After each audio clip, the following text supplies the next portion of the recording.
పెంపుడు జంతువు లేదా పక్షిని ఎలా కొనుగోలు చేయాలి?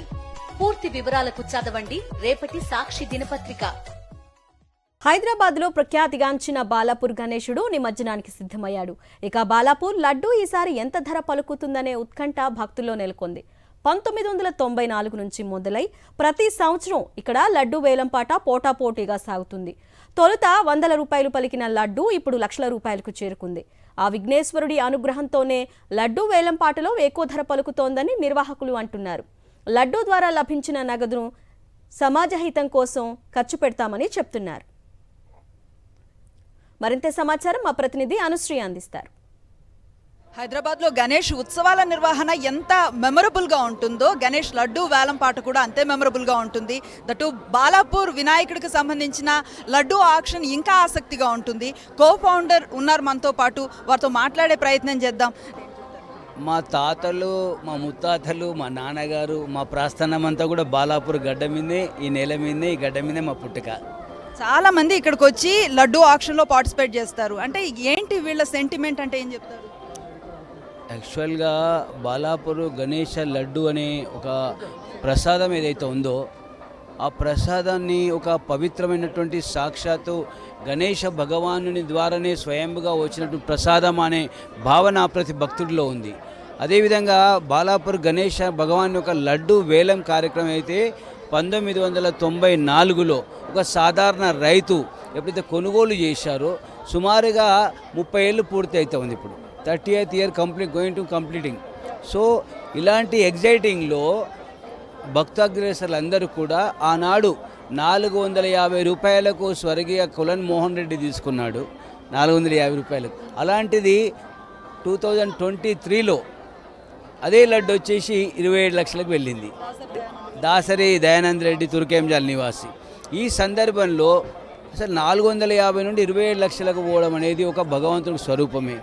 అదే కాకుండా మరి లడ్డు వేలం అనేక చోట్ల భారతదేశంలో కొనసాగడానికి నాంది మోడల్ బాలాపూర్. సో బాలాపూర్ తర్వాత వేలాది ప్రాంతాల్లో లడ్డు వేలం అవుతోంది. ఒక దగ్గర 50 లక్షలు వెళ్ళింది, మరుసటి సంవత్సరం వచ్చేసి 10 లక్షలే వెళ్ళింది, ఇంకో దగ్గర ₹1 కోటి వెళ్ళింది, మరుసటి రోజు దాకా 20 లక్షలకే వెళ్ళింది. అంటే ఆ విధంగా పెరగడం తగ్గడం అనేది జరిగింది అంతటా కూడా. కానీ బాలాపూర్ గ్రామంలో బాలాపూర్ గణేష్ ఒక లడ్డు అనేది ఎప్పుడు కూడా day by day every year పెరగడమే కానీ ఎప్పుడు కూడా తగ్గడం అనేది జరగలేదు. అది ఒక మా గౌరవం, మాకున్న భగవంతుని యొక్క భక్తి. కేవలం గణేష్ ఉత్సవాలే కాదు, గణేష్ ఉత్సవాల పేరు మీద భాగ్యనగర గణేష ఉత్సవ సమితికి అనుసంధానంగా బాలాపూర్ గణేష ఉత్సవ సమితి ఉంది. ఈ ఉత్సవ సమితి ఏంటంటే ప్రతి ఏటా ఏదైనా ఈ భారతదేశంలో ఉన్నటువంటి ఒక రోల్ మోడల్ను మనం ఇక్కడ చూపించాలి భక్తులకు. ఏదైనా ఆలయ నమూనాని ఇక్కడ రిప్రజెంట్ చేస్తాం. ఎగ్జాక్ట్లీ. కాబట్టి ఈసారి మీరు చూశారు, అయోధ్య రామ మందిరాన్ని 550 సంవత్సరాలుగా మనం పోరాటం చేసుకుంటున్నటువంటి అయితే వివాదం ఉండిందో దాన్ని వెళ్ళిపోయినాడు భక్తులు కోట్లాది మంది, 140 కోట్ల మంది దేశ భక్తులు రామ మందిరం వచ్చిన ఒక ఆనందంలో ఉన్నారు. దాన్ని మనం అయోధ్య వెళ్ళాలంటే భక్తులకు ఇబ్బందులు ఉంటాయి, కొందరు వెళ్తారు, కొందరు వెళ్ళరు. అలాంటి అయోధ్య నమూనాను బాలాపూర్ గ్రామంలో మనం ఎందుకు చూపించకూడదు? భక్తాగ్రహం ఎందుకు సంతృప్తి పరచకూడదు?